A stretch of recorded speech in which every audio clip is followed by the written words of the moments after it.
Το βιβλίο του Λεβιτικού είναι το τρίτο βιβλίο της Παλαιάς Διαθήκης και συνεχίζει την πορεία του λαού του Θεού μετά την έξοδο από την Αίγυπτο.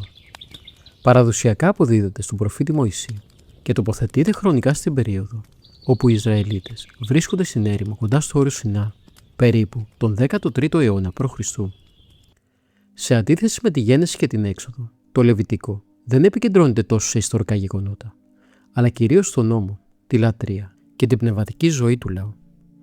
Είναι ένα βιβλίο που δείχνει πως ο άνθρωπος μπορεί να ζει σε σχέση με το Θεό με καθαρότητα και αγιότητα. Το όνομά του προέρχεται από τη φυλή του Λεβί, από την οποία προέρχονταν οι ιερείς. Μέσα από αυτό το βιβλίο, ο Θεός διδάσκει το λαό του πώς να τον λατρεύει σωστά και πώς να διατηρεί την πνευματική του καθαρότητα. Στην αρχή παρουσιάζονται οι διάφορες θυσίες.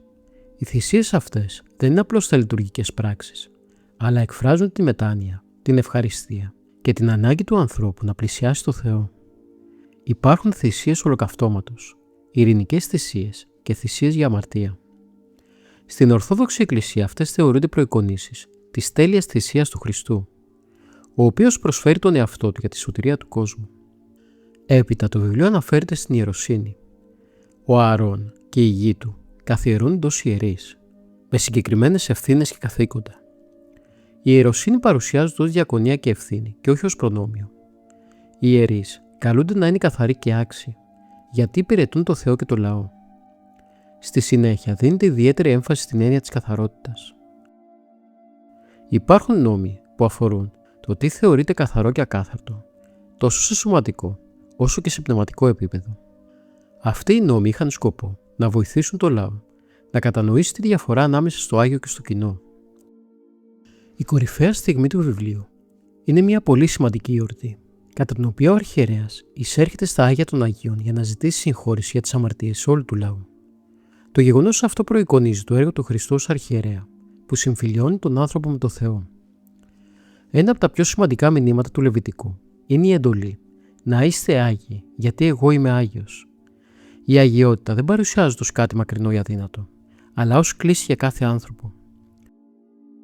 Ο λαός καλείται να ζει με δικαιοσύνη, αγάπη και σεβασμό προς το Θεό και τον συνάνθρωπο. Το βιβλίο περιλαμβάνει επίσης ηθικούς νόμους που ρυθμίζουν την καθημερινή ζωή, σχέσεις μεταξύ ανθρώπων, δικαιοσύνη, φροντίδα για τους φτωχούς και τους αδύναμους. Έτσι η πίστη δεν περιορίζεται στη λατρεία, αλλά εκφράζεται σε κάθε πτυχή της ζωής. Τέλος, παρουσιάζονται ευλογίες και προειδοποιήσεις. Ο Θεός υπόσχεται ευλογία στο λαό αν παραμείνει πιστός, αλλά προειδοποιεί και για τις συνέπειες της απομάκρυνσης από αυτόν. Αυτό δείχνει ότι η σχέση με το Θεό βασίζεται στην ελευθερία και την υπευθυνότητα. Συνολικά το Λεβιτικό είναι ένα βιβλίο που διδάσκει την αγιότητα, τη λατρεία και την πνευματική ζωή. Στην Ορθόδοξη Εκκλησία δεν αντιμετωπίζεται ως ένας απλός κατάλογος νόμων, αλλά ως οδηγός για τη σχέση του ανθρώπου με το Θεό. Μέσα από τις θυσίες, τους νόμους και τη λατρεία, φανερώνεται η βαθύτερη ανάγκη του ανθρώπου για καθαρότητα και σωτηρία.